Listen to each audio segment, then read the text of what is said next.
Ayan, magluluto tayo ng simpleng gulay mga lods, idol. Ayan, nagprito muna tayo ng tulingan. Haluan natin ng gulay. Siyempre saluyot, okra, ampalaya, malunggay at talong. Ayan, para masustansya. So, ayan. So, isasalang ko muna to mga lods, ha. Ayan, si boss na naman daw magluluto. Lulo ako sana magluto, so siya na muna magsalang. Ayan, malalaking ulo ito mga lods. So, ayan.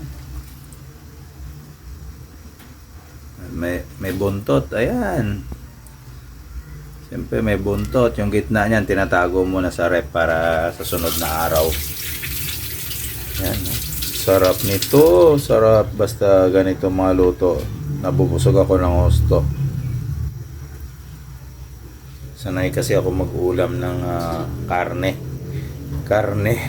Karne kapag sa trabaho kasi bihira yung mga ganitong ulam. So kapag dito ako sa bahay, nagluluto ako ng mga ganito para mas masustansya, makakain ka ng gusto mo talaga kapag sa bahay ka.